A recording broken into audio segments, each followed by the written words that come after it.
I'm really privileged tonight to introduce our two speakers. And our first speaker is a very special person to me, Arlene Wohlgemuth. She was an early mentor to me in politics. She is an incredibly hard worker, very assiduous, very passionate. When she was a county chairman in Johnson County. She is a mom, an Aggie mom. She is a pilot. She flew her own plane here tonight. How about that? Very impressive. She was the county chair in Johnson County for 10 years, right? Something like that. Okay, 5 years, and she got a little upset one day, and she decided to run for state representative. And not only did she run, but she won.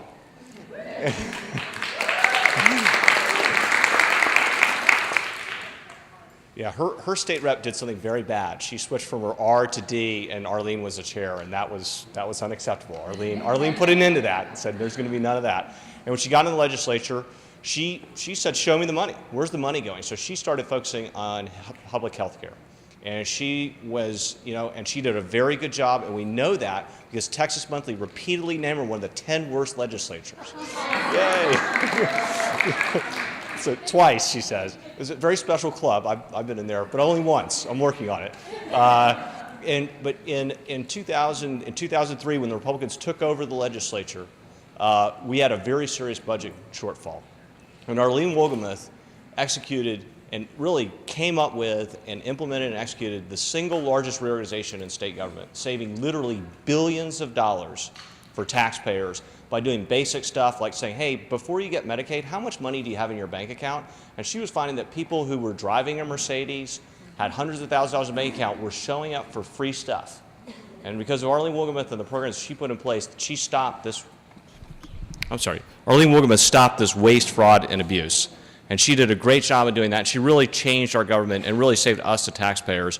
She is a great woman. Unfortunately, she made a tremendous commitment to try to run for Congress against Chet Edwards in 2004 in Texas' 17th Congressional District. Didn't quite work out, but fortunately we're really lucky in Texas to have Arlene at the Texas Public Policy Foundation, where she does healthcare analysis. And she's so good at it. I was actually walking down the street in Austin yesterday. I had a healthcare question. I walked into her office and started talking to her, and she knew all the answers for all my questions right off the top of her head. She had to do a little bit of research. She got with me this morning, and she said yesterday, I'm going to be at Golden Quarter. And I said, so am I. But I didn't tell her that I was going to introduce her because I wasn't sure she'd come. But we're really excited, Arlene, to have you here. It's terrific to have you in Collin County. Thank you for being at Golden Quarter.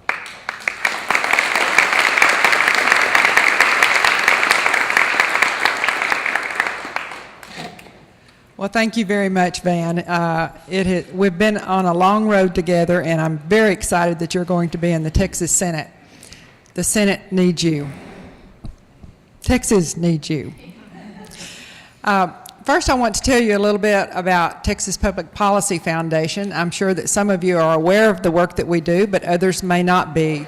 We are very similar to the Heritage Foundation. They do work on the federal level, and we do think tank work on the state level. We are a nonprofit, nonpartisan, 501c3 organization that does research on the issues that are facing the Texas legislature. We're free market, limited government, and we like to say that instead of being a think tank, we are a do tank.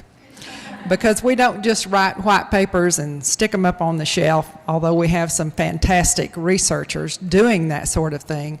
We take it to the legislature. We go to their offices, we talk to them about the policy issues, we take them our work, we discuss it with them, we testify before committees, we call them and say, you can't really be voting for that bill, can you? We try to educate not only legislators, but the people of Texas about the issues facing our state. And one of the issues that is going to be facing our state next session, that's a repeat from last session, is the Medicaid expansion. If you recall, when the Obamacare legislation was passed in 2010, part of that required states to cover an entirely new population under their Medicaid programs, as well as the exchange that you're hearing about. And until that passed and the controversy started, when I would talk to people about Medicaid, I would have to slowly explain I'm not talking about Medicare. I'm talking about Medicaid, because all we hear about really is Medicare and the fact that it's an entitlement program that is driving our federal budget, but it's not the same kind of entitlement program because it's not a means-tested program like Medicaid is, and as those of us who are on Medicare know, we pay for the privilege to be on Medicare. Medicaid recipients, of course, do not. But they were passed at the same time in 1965 as part of Lyndon B. Johnson's, aren't you sorry he was from Texas? His war on poverty in 1965 that passed Medicare and Medicaid at the same time. This year is next year rather, is going to be 50 years since the war on poverty legislation was passed. I don't know whether we're going to go into national mourning. I know that part of our population will be going into national celebration, but others of us will be going into national mourning because it has not solved the war on poverty. That's another subject. But Medicaid at that time was just kind of a little stepchild to Medicare. And as you may hear from Congress, they still consider it a stepchild. Medicaid is a jointly funded federal state program that was to cover women and children. And that part of it, you're going to hear me talk about acute care. The women and children, that population, is the most like, what Medicaid does for them is the most like a traditional insurance policy, except it has mandatory eligibility and mandatory benefits, and the state has, on all of Medicaid, has very, very little flexibility in how to manage the populations. That cohort of women and children, the acute care portion, is of the caseload is almost 2/3 of the number of people who are covered. But the other part is the aged, the disabled. We call that the ABD population, age, blind, and disabled. And they only comprise about 1/3 of the caseload, but they consume almost 2/3 of the money. Because what you're talking about there is nursing home care, you're talking about institutional and residential care for a number of populations. The elderly in nursing home or Medicare eligible people in nursing home, the waiver programs that allow community services like home care. Then you have the state-supported living centers, which we all knew as state schools until they changed the names about 4 years ago. You know, the medical field is replete with acronyms. And you not only have this whole menu of acronyms, but they change them about every 4 or 5 years. And so I have to learn a whole new group.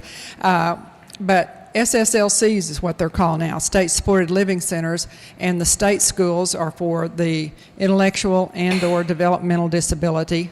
You have one close by here in Denton, the Denton State School. Now it's called the Denton State-Supported Living Center. But then there are also waiver programs off of that, group homes you may be familiar with that are in our communities that are what we call community care services.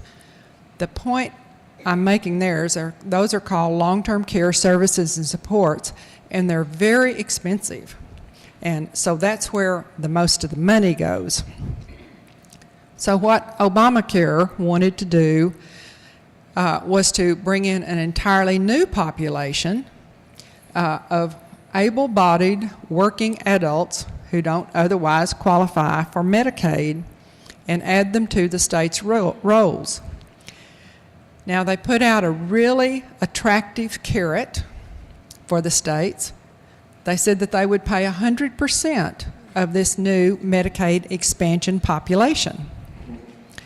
Then the Supreme Court said that states, in that ruling in 2012, said that states had the option of whether or not to expand their Medicaid programs because this was a brand new program, really, that they were trying to layer on top of the existing Medicaid program. So they were going to pay 100%. That was going to go down to 90% in 3 or 4 years. And so you would think that all the states would say, yay! And that's what all of the hospitals and all of the counties and except Collin County, thank you so much, Collin County, y'all are wonderful, started screaming for Medicaid expansion. And so why in the world would I stand here and tell you that it is a really bad deal if the federal government's going to pay 100% and we're going to cover all these people who are uninsured, and Texas, rightly so, has the highest number of uninsured in the nation? Why would I not be all over myself to go for something like that?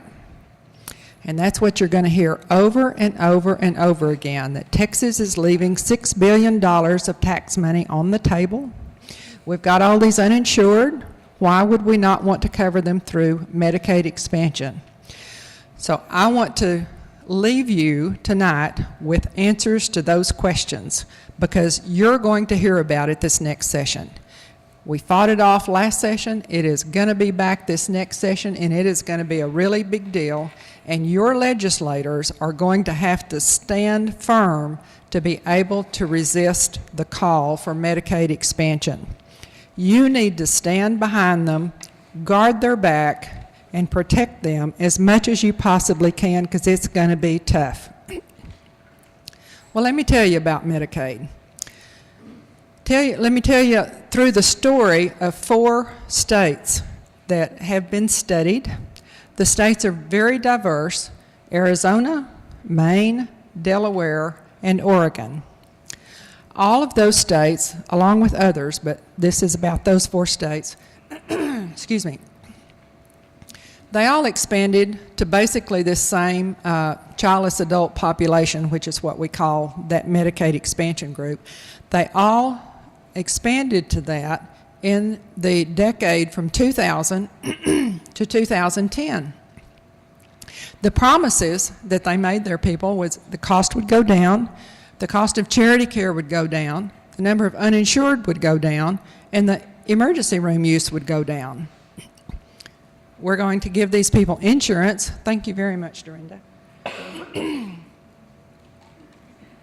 brought my Austin allergy with me. We're going to give all these people insurance, right? So they're going to go see doctors like everybody else does, and they're going to stay out of the emergency room. They're going to get better. It's going to cost us less. We're going to be spending less for charity care and uncompensated care and all that sort of thing.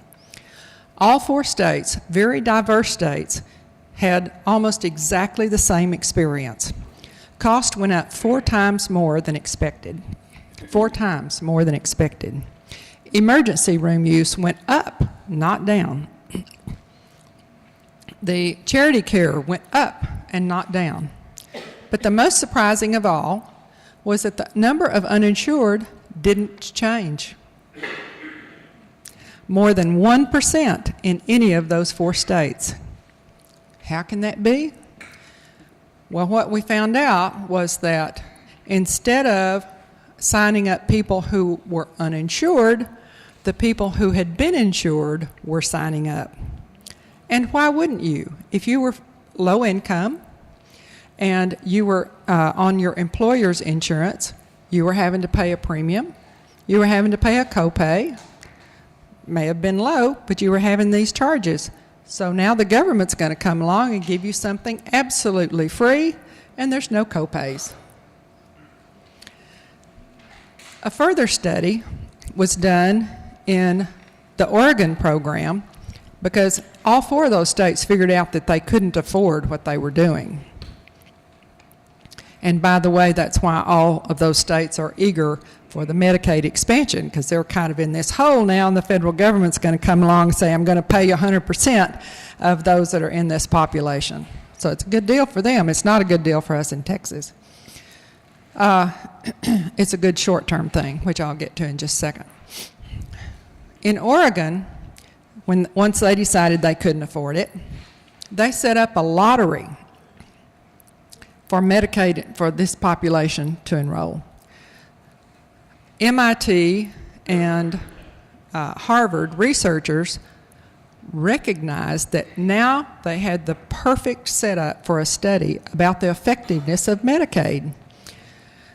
They had a control group, the people who were eligible for Medicaid but didn't get on the program, versus those who signed up. And after 2 years, they released their results.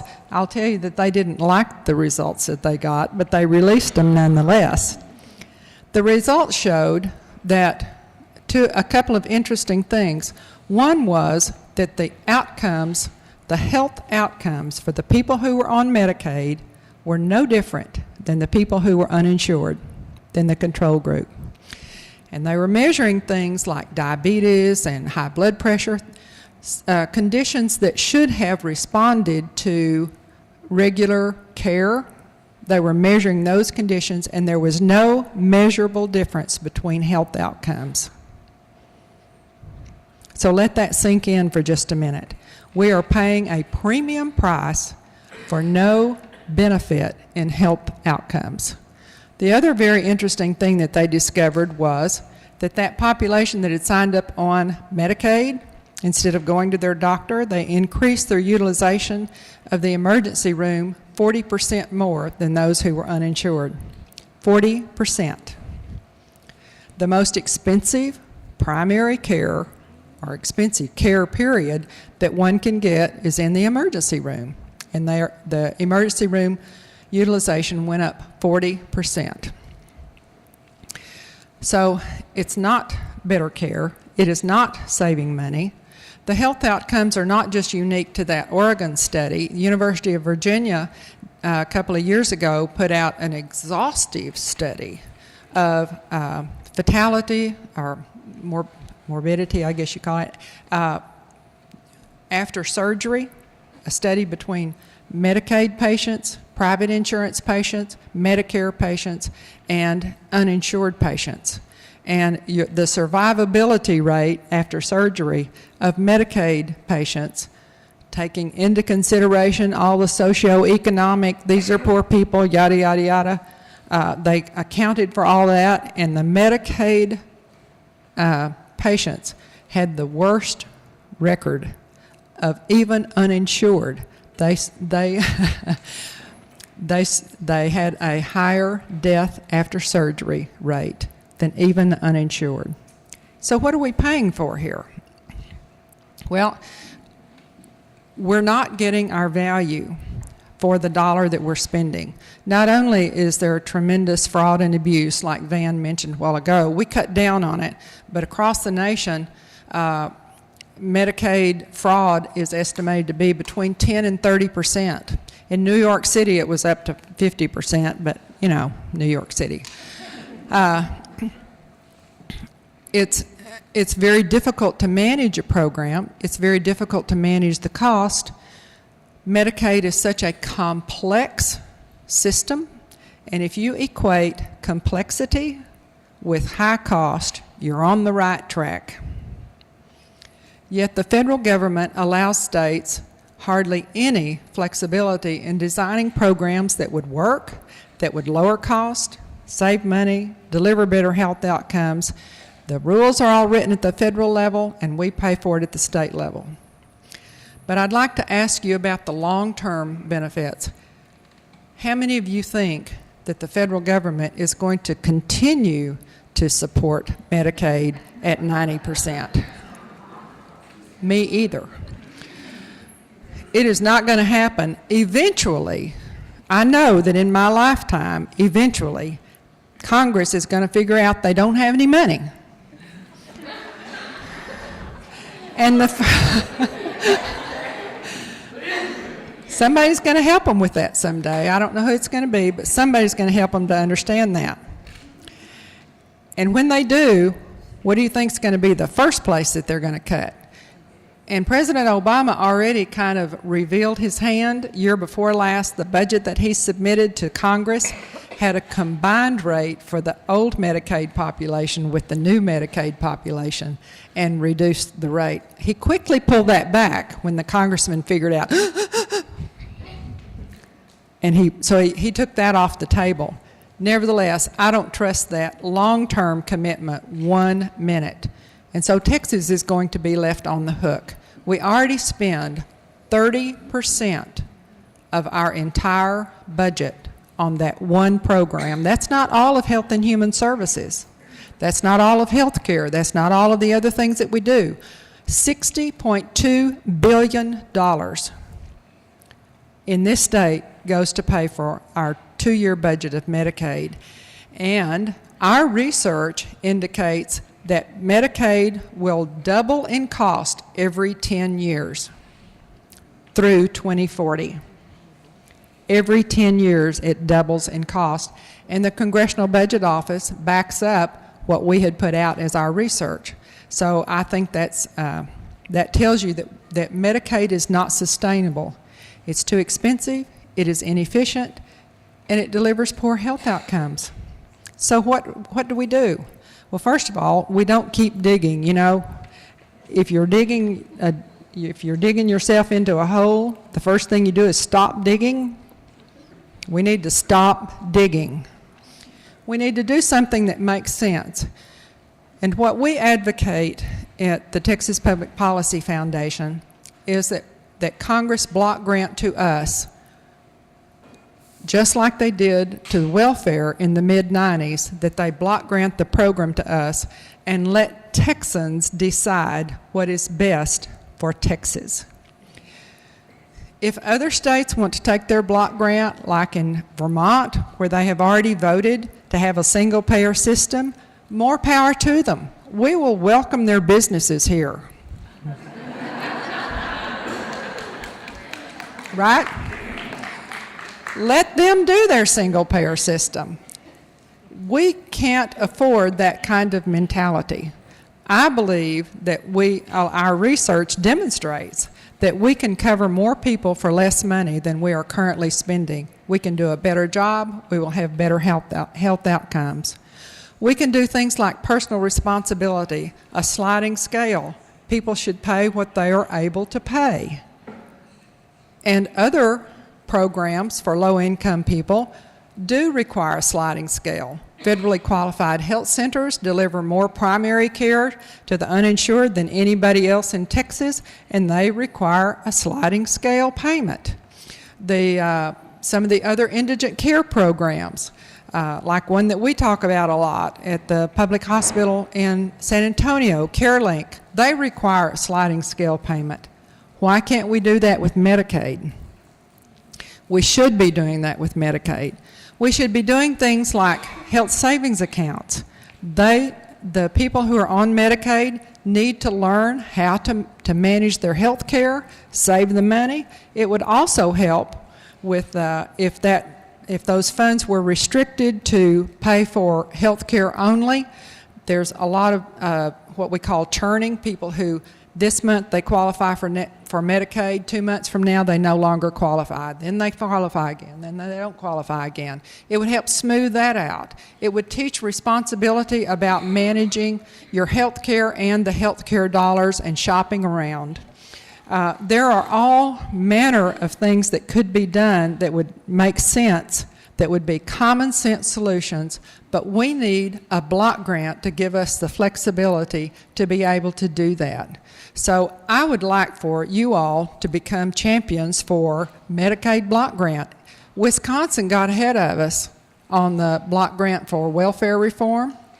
Let's put Texas first. Let's have this bubble up from Texas, common sense solutions to a national problem, and let the states be laboratories for trying out different things. What works in our state might not work in another state. So that's just one solution. People who say, well, this president is never going to sign a block grant, amen. I mean, I know that. But these ideas take 2 or 3 years to bubble up, to really get going at the grassroots level. And that's what we need to do. We need to start demanding of our congressmen that they support block grant. I believe that Senator Coburn's plan did include a Medicaid block grant. Again, I don't trust Congress to design it, so we have a bill that we are going to be promoting in the next session that's going to put meat on the bones. It's going to say, if Congress gave us a block grant, here's what Texas would do. So we hope that that will pass and let Texas be the leader in that. I assume we'll do questions and answers afterward or now? No, after. Okay. All right. Well, thank you very much.